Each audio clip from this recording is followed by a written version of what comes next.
Kaylee and Brigitte from the Honeystead joined us for one of our Stream Team live beekeeping chats, and they gave some great advice to new beekeepers or those looking to get into beekeeping. I hope you enjoy this Stream Team Nugget. Yeah, I watched Kaylee's video today about the top 5 things new beekeepers need to know. So this person is asking that exact question. Kaylee, do you have some ideas on that? I know one. Which one? I would say one of the top things, don't go into beekeeping and only think that you're going to have one hive. Mm-hmm. If you're going to do the beekeeping, I would strongly encourage at minimum 2 hives to start with, so you can balance a little bit, you can gauge, you can see, and the bees are different within themselves. So you could be doing the same thing to both hives and they're going to respond a little differently on their own. So I would always encourage to have 2 to start with, and then make sure that you have necessary supplies so that when they do start to split or you do need to make changes, you can make those changes readily available. I see a lot of people go into beekeeping with a basic, 1 hive, 1 colony thing, and they think that's all they need. And I think, my personal opinion, I think it's a strong shortcoming to tell somebody that's just enough. Right. I'll add to that. A lot of people, when you're getting started into beekeeping, you are focusing so much on the terminology, on the equipment, on all the things, like all of the structural things that you're going to need to get into beekeeping. But if you learn what the bees are doing, right, it's going to make you a better beekeeper. Yes, it's good to know the equipment. It's good to know the terminology. But if you take the time to actually learn what they're doing, and it might take you a year or 2, and that's okay. They are your best teacher. And at some point, no matter how many books you pick up and you read, you're going to put that book down and you're going to learn from them, because they're going to tell you, like, you're going to be able to pick up frames, inspect them, and read your colony like a book.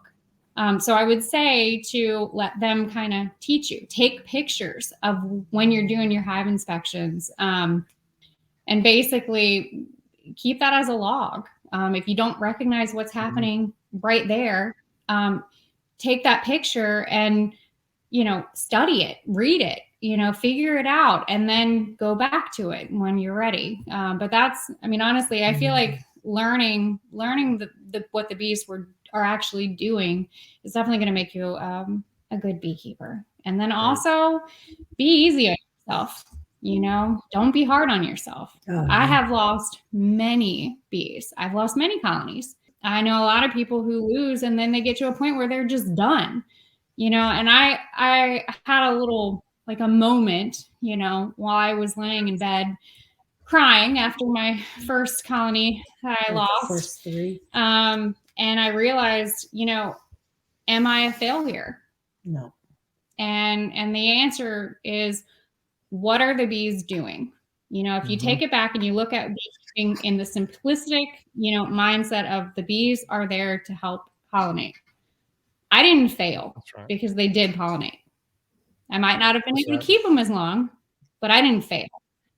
So be easy on yourself. But yeah, it's awesome adventure. It's interesting that question came up because I did a video recently, the top 5 things. And so those are great points. A couple things I had too was, first of all, I think it's important to find good mentors and friends. And that's going to change a little bit as you get more experience. Like at the beginning, you just need someone to show you what a beehive is like on the inside, to just teach you what the queen looks like, and just to kind of go through it with you. But as you kind of advance and become more experienced, then you can kind of learn from people on YouTube. You can go to the bee club. You can find people more experienced. And the interesting thing is, another point of mine was, there's so many different methods to do it, different ways. It's like, kind of like when you decide, and it can change from year to year. Like you said, if you don't just give up if something happens, it is a commitment. That's another point. And then it's also very addictive.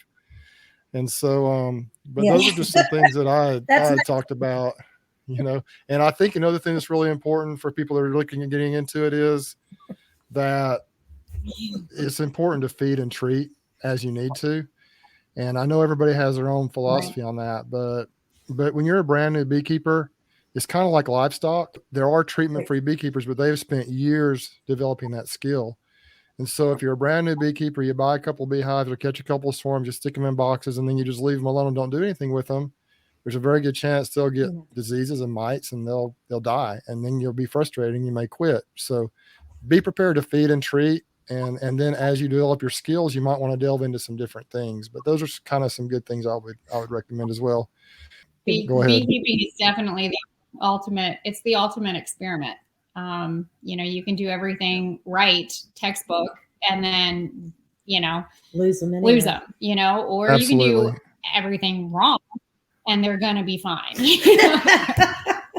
And it's so variable depending on where you live. I mean, the bee basics are the same. You've got queens, you got drones, you got workers.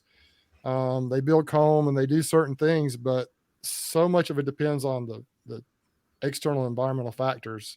You got beekeeper errors and techniques, but you also have a lot of things going on in the environment that can just take your bees out that you may not have any control over. And so people just have to realize that's one thing I love about, but I also get very frustrated by that as well.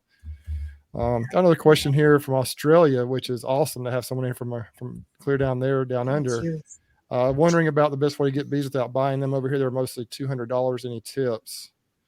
What do you think about that, Kaylee? Any ideas? I would definitely see if you can get some old nasty comb, like old drawn out, just like the nastiest comb ever. Not too nasty, but anyways, you can set up traps. You can set up traps, or put yourself out there. I know when in swarm season for me, it's nothing for me to get multiple calls a day. Where people, I get to the point where I have to ask people, hey, do you want these bees? I'm going to go catch them, so put yourself out there. I'm sure that there's exterminators that are in your area. And I'm assuming it's called exterminators, in Australia as well. But basically you can contact the exterminators and say, hey, I want to get bees. If you ever get calls, here's my number. But basically putting yourself out there or setting up swarm traps. But I think out of all of our colonies that I think I've only bought 4 nukes. If I really sit down, no, 7. 7 nukes. First year. I've only bought 7 nukes. And I have everything. I've never bought a package. That's, something that I'm glad I never did. My personal opinion, but we get up to around 50. And that's I'm thinking I'm probably going to get to around at least 60. I think this year. If not more, depending on how well, we do. But, catching bees, putting yourself out there, they're there. You just got to put in a little bit of work. It was great having Kaylee and Brigitte on that night. We had a really good time and a lot of information was shared. I'll share a link to the full-length video down below. We do these Stream Team live beekeeping chats on Wednesday nights at 8 o'clock Eastern. We rotate through the channels here at Bruce's Bees, Greg's channel at Nature's Image Farm, and Brian's channel at Castle Hives. We hope you'll join us. Also, if you want to see more of these Stream Team Nuggets, you can go to the playlist, Stream Team Nuggets, here at Bruce's Bees. And you're more than welcome to join our Facebook group, the Stream Team Beekeeping Chat.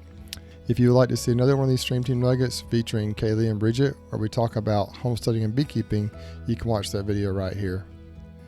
Y'all take care, be safe, and we'll catch you on the next one.